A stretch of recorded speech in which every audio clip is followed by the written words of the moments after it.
Hello everyone, welcome to the एक्जिया IAS academy. तो चलिए देखते हैं कौन से इम्पोर्टेंट आर्टिकल तो रेलेवेंट रहेंगे एग्जाम बस। एडमिशन ओपन है, आप हमारे फाउंडेशनल कोर्स से जुड़ सकते हैं जिसमें हम आपको इंटीग्रेटेड गाइडेंस प्रोवाइड करेंगे फॉर प्री। जो भी आपको गाइडेंस दिया जाएगा वो एक्सपर्ट एंड एक्सपीरियंस फैकल्टी के द्वारा ही दिया जाएगा जिनको फर्स्ट हैंड एक्सपीरियंस है और pre mains and interview. One on one mentoring के तहत आपके जितने भी डाउट है उनको कैटर किए जाएंगे। कॉम्प्रिहेंसिव स्टडी मटेरियल दिया जाएगा। ये बस रेगुलर टेस्ट सीरीज जो है वो आप प्रोवाइड की जाए। वीकली टेस्ट होगा और इसका जो असेसमेंट है आपको क्विक एक दिन के अंदर ही मिल जाएगा for both prelims and mains. Current affairs की क्लासेस भी मॉर्निंग को कराई जाएंगी 7 to 9। सर राइटिंग में भी फोकस दिया जाएगा ताकि आपका मेंस बेटर तरीके से क्लियर कर पाए। स्मॉल बैच रहेंगी 20 to 30 स्टूडेंट्स की ताकि आपको पर्सनल अटेंशन दिया जा सके। फर्दर एडमिशन के लिए आप कांटेक्ट कर सकते हैं हमारे ऑफिशियल कांटेक्ट नंबर पे जो है 6002417488। तो देखते हैं आज का पहला आर्टिकल। तो Canadian PM denies free trade agreement plans with China after Trump's tariff warning. तो जैसे कि सभी को पता ही है तो यूएसए के प्रेसिडेंट है डोनाल्ड ट्रम्प साहब, वो सभी को एक तरह का थ्रेट दे रहे हैं अगर कोई भी देश जो यूएसए के इंटरेस्ट के खिलाफ जाएगा उसके अगेंस्ट ट्रेड को वेपनाइज कर दिया जाएगा और टैरिफ को इंक्रीज कर दी जाएंगी। तो कनाडा और चाइना जो है फ्री ट्रेड एग्रीमेंट करने वाला था, तो इसमें आपके जो डोनाल्ड ट्रम्प है यूएसए के प्रेसिडेंट, उन्होंने थ्रेट किया है कि अगर फ्री ट्रेड एग्रीमेंट किया जाता है बाई कनाडा तो उनके ऊपर टैरिफ जो है वो बढ़ा दी जाएंगी। तो इसीलिए जो कनाडा के पीएम है मार्क कैर्नी, उन्होंने क्लियर किया है कि we have no intention of doing the free trade with China. तो हम चाइना के साथ कोई किसी भी तरीके का फ्री ट्रेड नहीं करने वाले हैं। तो अभी ध्यान रखिएगा कि ये मुद्दा जो है इम्पॉर्टेंट हो जाता है इंडिया के पर्सपेक्टिव से, क्योंकि जो कैर्नी है वो इंडिया को विजिट करने वाले हैं मार्च में। तो यही और एक आर्टिकल है, मैं देता हूँ ये रहा कि Canada's PM Carney likely to visit Delhi in March या इंडियन एनवॉय। तो इंडियन एनवॉय ने कहा है कि जो मार्क कैर्नी है वो इंडिया विजिट कर सकते हैं। तो जब चाइना के साथ फ्री ट्रेड नहीं होगा because of the threat of USA, तो उससे क्या है कनाडा का क्लोजनेस इंडिया के साथ बढ़ सकता है। और इससे क्या होगा, इंडिया और कनाडा के साथ हम फ्री ट्रेड एग्रीमेंट को कर सकेंगे। तो हाल ही में देखा था कि 2025 में जो आपका हरदीप सिंह निज्जर है उनका जो डेथ था, उसके वजह से जो रिलेशन है इंडिया और कनाडा का उसमें स्ट्रेन आ गया था। 25 में नहीं, सॉरी 23 में। तो उसके बाद जब आपका इलेक्शन हुआ और मार्क कार्नी जब पीएम बने उसके बाद रिलेशन में इम्प्रूवमेंट दिखाई पड़ने लगी और अभी ये यूएसए का स्टैंस है जो हमें क्लोज लेके आ रहा है। तो मार्च में एक्सपेक्टेड है जो विजिट है ऑफ पीएम मार्क कार्नी का। तो इससे क्या होगा, इंडिया और कनाडा के बीच में एनर्जी सिक्योरिटी में हमें बेटर लेवरेज मिलेगी। यूरेनियम सप्लाई जो है वो डील्स आगे हम बढ़ा सकते हैं। क्रिटिकल मिनरल में हम अपना सप्लाई चेन में पार्टनरशिप कर सकते हैं।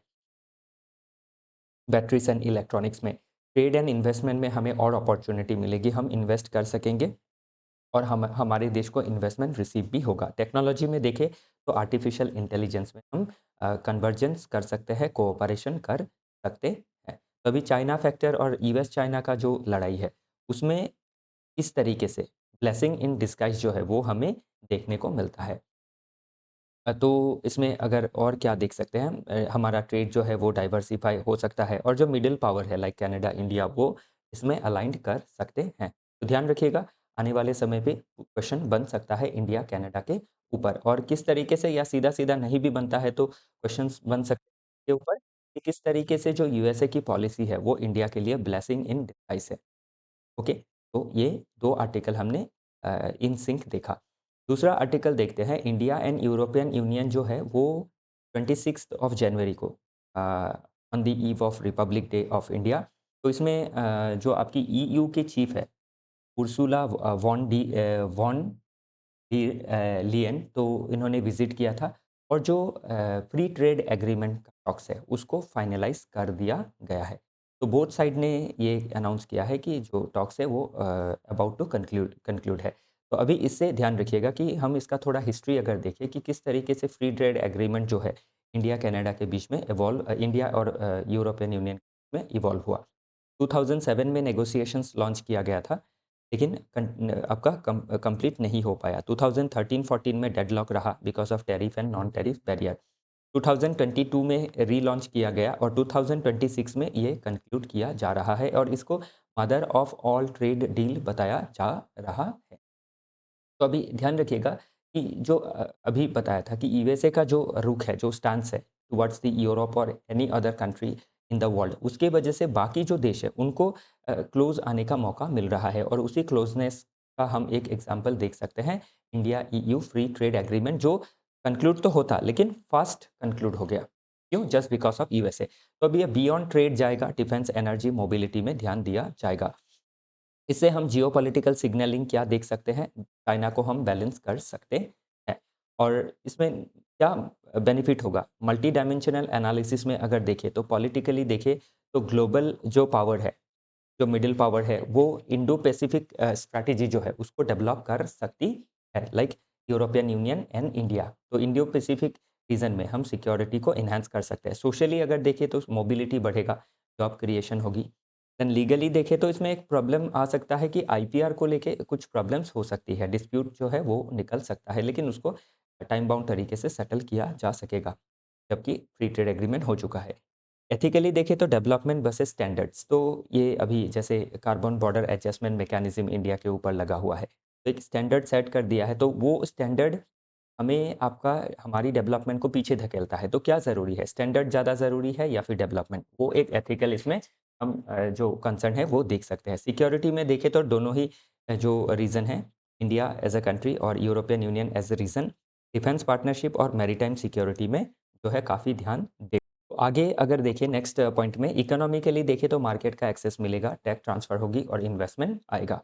तो मतलब क्या है, ओवरऑल देखें तो इसमें बेनिफिट ही बेनिफिट हम देख सकते हैं। नो डाउट इसमें कुछ प्रॉब्लम्स भी रहेंगी, जैसे आईपीआर को लेके प्रॉब्लम हो सकती है। चलिए आगे देखते हैं next topic. How will US exit affect solar alliance? तो हाल ही में यूएसए ने ये अनाउंस किया कि वो लगभग 60 से भी ज़्यादा इंटरनेशनल इंस्टीट्यूशन से आपकी विथड्रॉ कर रही है और उसी में से है एक है जिसको इंडिया ने, पेरिस ने स्टार्ट किया था in Paris climate agreement, international solar solar alliance 2015 में, जिसका आपका मेन जो लीडिंग पार्टनर है वो है इंडिया और इसका हेडक्वार्टर भी इंडिया में ही है, हरियाणा के गुरुग्राम में। तो कॉन्सेप्ट क्या है कि to mobilise $1 trillion in solar energy by 2030, ताकि जो क्लाइमेट गोल है उसको मीट किया जा सके विद ग्लोबल कोऑपरेशन। लेकिन इसमें क्या किया, यूएसए ने विथड्रॉ कर दिया, तो उससे बहुत ज़्यादा फर्क तो नहीं पड़ने वाला है क्योंकि यूएस लगभग 1% से भी कम पैसे जो है वो इसमें इन्वेस्ट कर रहा था।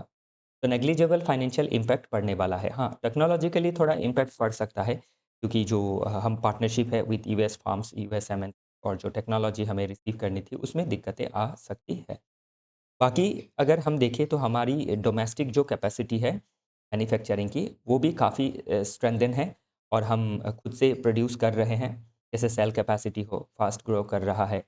फिर जो हम एनर्जी है, सोलर एनर्जी, उसको हम बाहर नहीं बेचते हैं, वो घर में ही हम इस्तेमाल करते हैं, मतलब डोमेस्टिक जो कंज़म्पशन है वो इससे फुलफ़िल होता है।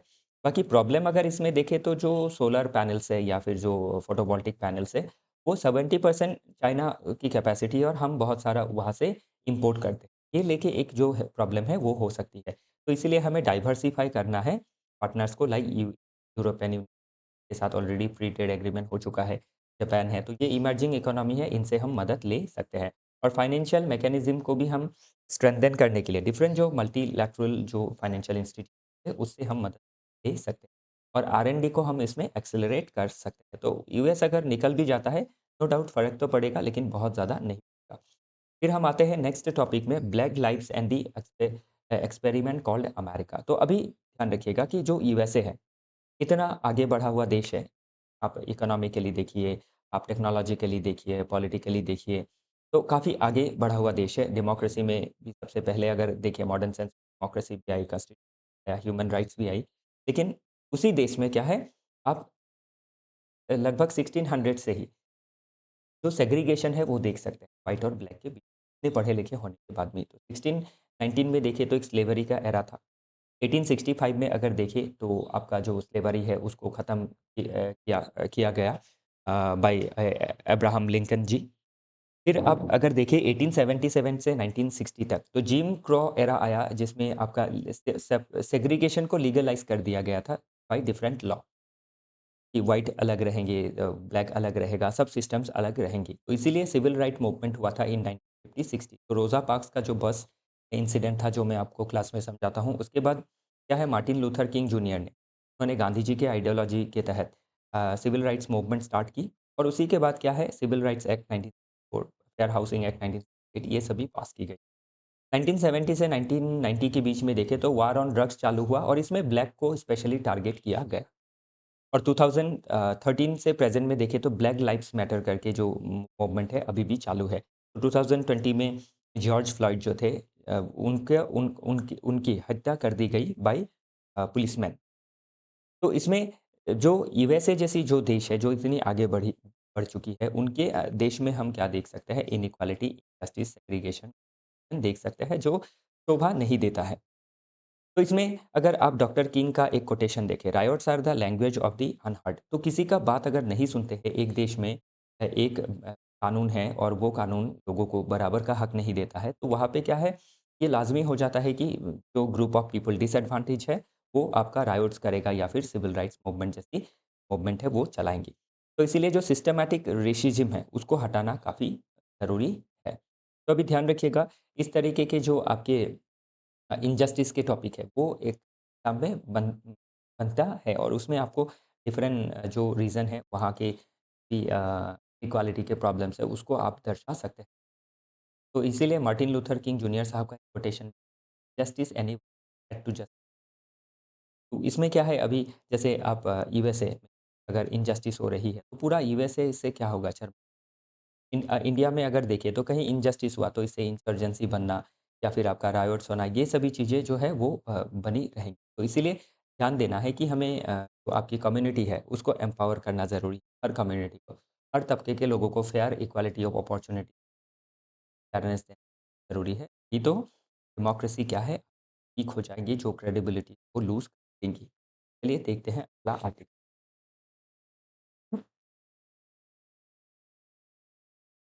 तो इसमें अभी अगर हम आगे देखें नेक्स्ट टॉपिक में तो methods to count caste census during census not yet decide. तो अभी सेंसस होने वाला है 20।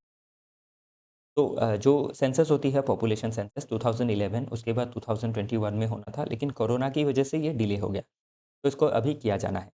तो अभी इसमें क्या है अपोजिशन पार्टी एलिगेशंस लगा रही है कि जो सेंसस होने वाला है आपकी पहला फ़ेज़ जो होगा वो अप्रैल सितंबर तक चलेगा 2026 में हाउस को लिस्टिंग किया जाएगा, हाउसिंग सेंसस की जाएँगी।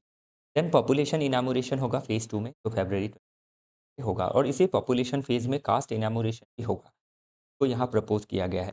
लेकिन किस तरीके से कास्ट सेंसस की जाएगी, क्या मेथोडोलॉजी रहेंगी वो अभी तक क्लियर नहीं। अभी आपके की चैलेंजेस एंड कंसर्न अगर देखें तो लास्ट कास्ट सेंसस जो है वो 1931 हुआ था। जब आपकी 4147 जो है, वो आपकी कास्ट की नेम आई थी। अभी 46 लाख नेम्स है। तो किस तरीके से इसको इंटीग्रेट किया जाएगा, डाटा की इंटीग्रिटी कितनी रहेंगी, वो उसको लेके एक कंसर्न बना हुआ है। और जो टाइमिंग है कास्ट सेंसस का वो कॉन्करेंट है विद जनरल सेंसस। तो अभी जनरल सेंसस होगा, उससे डिलिमिटेशन भी होना है। तो जो टाइमिंग है उसको लेके भी अपोजिशन पार्टीज़ जो है वो आपकी कंसर्न रेज़ कर रही है। तो ध्यान रखिएगा कि जो पॉलिटिकल कंसर्न्स है वो एग्ज़ाम के लिए ज़्यादा मायने नहीं रखती है। बाकी कास्ट सेंसस लास्ट कब हुआ था 91 में हुआ था, अभी फिर से होने वाला है। क्यों? ताकि सब कैटेगराइज़ेशन जो है वो किया जा सके और जो वेल ऑफ है उसको साइड किया जाए और जो वेल ऑफ नहीं है उनको कास्ट रिज़र्वेशन का जो बेनिफिट है वो दिया जाए। और ये पहला डिजिटल सेंसस भी होने वाला है जिसमें मोबाइल ऐप को याज़ यूज़ किया जाएगा और इसमें सेल्फ इनैमोरेशन भी होगी, जो पर्सन है वो खुद से भी अपनी डेटाज़ को डाल सकते हैं जैसे। तो मल्टी डायमेंशनल इम्पैक्ट इसका अगर देखें तो सोशल जस्टिस के लिए ही क्या है, एविडेंस बेस्ड पॉलिसी बनानी ज़रूरी है कि जो जिनके पास सुख-सुविधाएँ हैं, उसको ही सुख-सुविधा मिलते रहे। तो जो हमारा गोल है of social justice and welfare वो डिफीट हो जाता है। लेकिन पॉलिटिकल रिस्क क्या है, फ्रेगमेंटेशन एंड पोलराइज़ेशन हो सकता है और वोट बैंक, तो वो प्रॉब्लम रहेगी। एसेंशियल है कि मॉनिटरिंग करते रहना रिज़र्वेशन कैप को। लीगली देखें तो इंदिरा सवेनी जजमेंट जो आया था उसमें कहा गया था कि 50% का जो मार्क है वो ब्रीच नहीं, 50% will be reserved and rest 50% will be based on it base. वही चीज़ इसमें मेंशन की गई है। बाकी देखा जाना है कि आने वाले समय में क्या होता है। बाकी मार्क हेनरी के बारे में ये टॉपिक मैंने ऑलरेडी फर्स्ट टॉपिक के साथ लिंक बता दिया था। इसी के साथ आज का जो वो समाप्त होता है। ध्यान रखिएगा, बाकी एडमिशन के आपको कोई भी डिटेल्स चाहिए, ये दिए गए नंबर पे आप फ़ोन, कोर्स का जो भी आपकी क्या फैसिलिटीज़ हम प्रोवाइड करते हैं, में दिया गया है। रिव्यू की गाइडेंस हम प्रोवाइड करेंगे और आप निश्चिंत रहिए कि सिलेबस का हर कोना हम कवर करेंगे, प्रैक्टिस कराएँगे आपको क्वेश्चन, हर डाउट जो है क्लियर किया जाएगा और पूरी कॉन्सेप्ट जो क्लैरिटी है लर्निंग को दी, वो हमारे साथ जुड़े रहने के लिए आप सबका बहुत